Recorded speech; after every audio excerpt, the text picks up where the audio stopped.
When Dixie got diagnosed at age 3,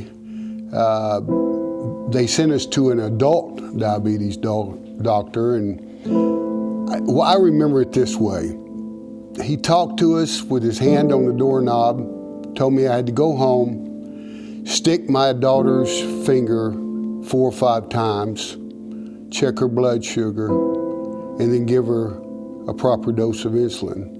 I've never given a 3-year-old baby, much less my baby, a shot. And he said, if you don't do it, her quality of life's not going to be too good. Go home and practice on an orange. It was very humbling. I'd walked all my life with my head up high. When life came at me, I gave as good as I got.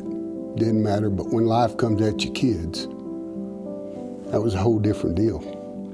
Your head wasn't up as high as it was, and you wore out a lot of knees.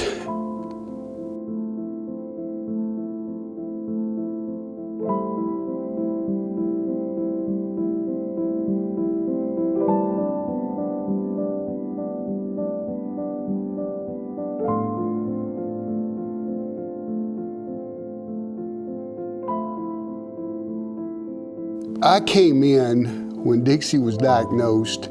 You pricked her finger, put it on a little piece of paper, and then you held it up against a bottle, and that determined how many cc's you were going to give them of insulin. It's like testing the chlorine in your pool. That's where we were at that time.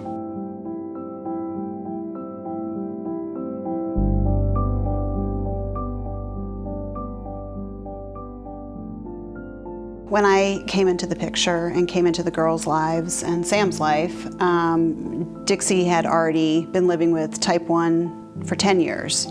I knew nothing about type 1 diabetes, so I did my research, asked around, but honestly, it doesn't mean anything until you're actually living with somebody who you love, who means the world to you, and you see them go through seizures, you see what those seizures do to them for the rest of that day, giving themselves insulin shots.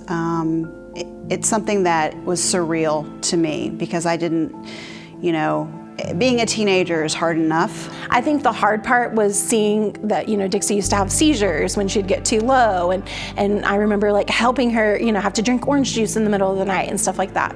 I think diabetes is very, very, very hard on diabetics, of course, but I think it's even harder on the people around them. And then Rachel got diagnosed when she was a teenager. And it wasn't any easier. It was still your kid.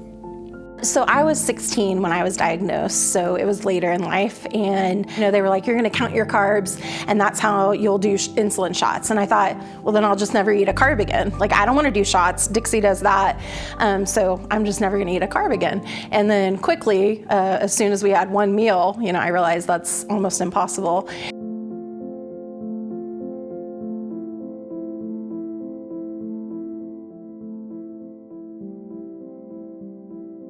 I've had diabetes for 32 years now, and so the technology has changed, but my reaction to insulin and all of the different life stressors have changed the way that diabetes manifests itself too. My sister and I both have diabetes, type 1. We can eat the same exact dinner, same exact amount, and both give each other, give different amounts of insulin, and it does different things to us, so there's not a cure yet. And it would be amazing to have one less thing to worry about that, is a big part of my life.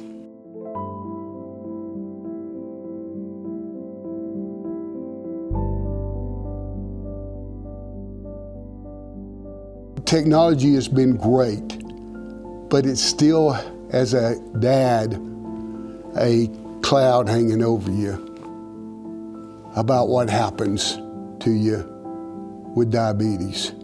It's just going to be a cloud until we find a cure. I'm not just doing my job. I'm doing my job and then pausing to check my blood sugar and then adjust. I'm not just playing with my kids. I'm playing with my kids, then pausing to check my blood sugar and adjust. I'm not just cooking dinner. It's just every single little task that you do, you're thinking about something else at the same time. And that's one of the crappy days. But even when I do have my scanner in and everything's working perfectly, you're still thinking about it. You still have to make adjustments and question if how you're feeling is because your blood sugar's messed up, or am I sick, or am I tired, or am I stressed, or it's hard to trust your actual feelings, and your actual physical condition when you have diabetes, because it could always be that.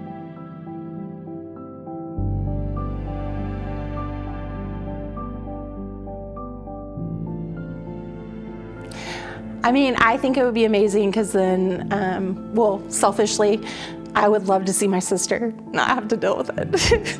Sorry.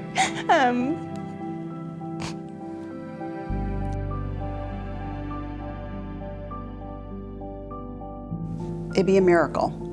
It would be a miracle for our family. It would be a miracle for every family that we have met through JDRF.